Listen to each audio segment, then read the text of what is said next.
Comcast 4A. It's actually a Chinese satellite. They've been sending up a lot of satellites lately, which is awesome for us satellite operators. And it's a linear single sideband satellite, so it has a pass band, say like 20, 30, 50 kilohertz, and you can have multiple conversations in that pass band. And I'm going to be using single sideband to talk through it.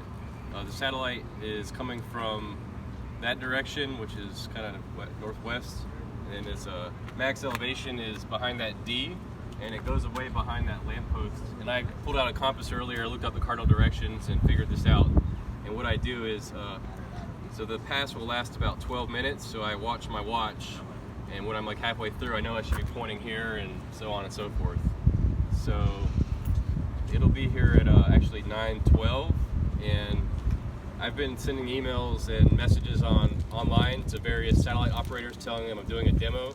So actually we have a guy in Arizona, Phoenix, Arizona, and he's at a Hamfest, and he's going to try to contact me. So hopefully we can have a Hamfest to Hamfest contact. His call sign is WD9EWK. We only have a short window between when the satellite goes out of range for him and when it's in range for me. And because it's coming over that building there, it's going to be a little bit tight. So hopefully I can contact him. And there's another guy in Washington State that's going to try to contact me. I think it's like Kilo 7 something. And then I got a couple people in Costa Rica, but I'm not sure if they're going to be on this pass. They're probably going to be on the AO91 pass that I'm doing later. What elevation are you telling me? It's like 70 degrees max elevation. So 70?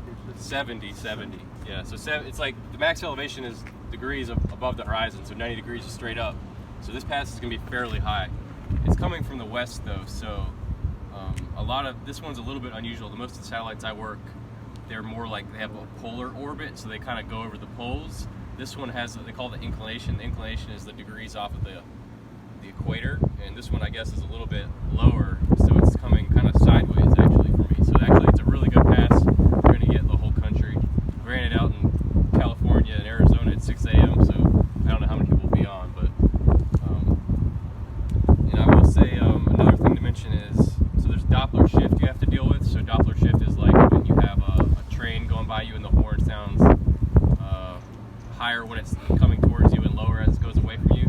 Same thing with radio signals. The FM satellites is not as big of a deal because the FM transmission mode is quite wide and forgiving of being off frequency. But this is single sideband. If you work HF, you know those signals sound funny if you're not right on frequency.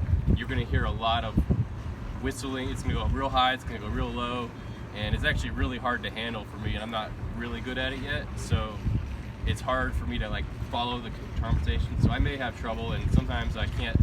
Another thing you have to do with satellites, ideally, is you want to have full duplex so you can hear yourself coming down on the downlink. And the reason you want to do that is because you can make sure you're not, especially on FM satellites, it's a single channel. You want to make sure you're not stomping on anybody. So if you don't have full duplex, there's hundreds of people that are trying to work it potentially, and it's easy to stomp on people.